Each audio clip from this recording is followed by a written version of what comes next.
Je t'explique, Olivier. Tu as déjà vu un reportage animalier? Il y a une gazelle, elle est dans la savane et elle broute tranquillement. Elle est bien. Et à un moment donné, à l'aide de ses sens aiguisés, elle va sentir une présence. Il y a un lion qui rôde et il a faim. Le corps de la gazelle va vraiment se mettre en alerte. En fait, elle a un coup de stress aigu. C'est une sorte de mécanisme de défense qui va la rendre la plus performante possible. Et ça va l'aider à être réactive. Ok. Et face à cette situation dangereuse, elle va filer, se taper un sprint, j'en sais rien moi, de 500 mètres pour sortir de la zone de danger, la zone stressante. Parce qu'une fois que c'est fait, tu auras remarqué, la gazelle se remet à brouter tranquillement. Et tous les symptômes liés à ce stress aigu qu'elle a ressenti vont disparaître une fois qu'elle va se sentir en sécurité.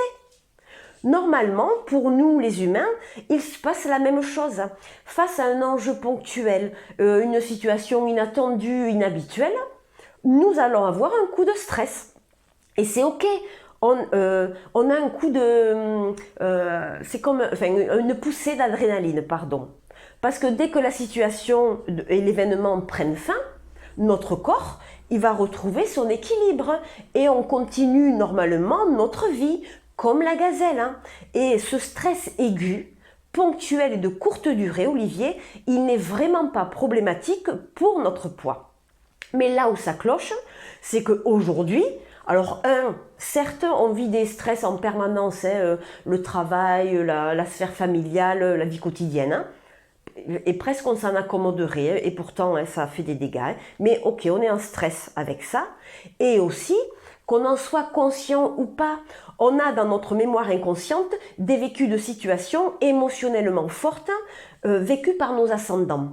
Et on va évoluer à travers une représentation de la réalité plus ou moins anxiogène, angoissante, à cause de ces mémoires. T'imagines l'impact sur notre corps et notre cerveau? On vit comme si on avait continuellement un lion à nos trousses, 24 heures sur 24, 7 jours sur 7, et depuis des années. Notre cerveau, il est en mode alerte tout le temps. Et le corps, il est fatigué, il est épuisé, déréglé, parce qu'en fait, il doit dépenser beaucoup plus d'énergie que d'habitude pour tenir dans la durée. Et quand on ne va pas bien de façon consciente ou pas, le stress généré peut provoquer une sensation de faim et qui a pour but de nous pousser à manger et nous apporter la plénitude que provoque la nourriture. C'est un régulateur de stress. Olivier, il est temps de permettre plus de bonheur dans ta vie. Le surpoids, les problèmes alimentaires que tu as aujourd'hui ne sont que la conséquence des perceptions que tu as de la vie. Et tu as assez lutté.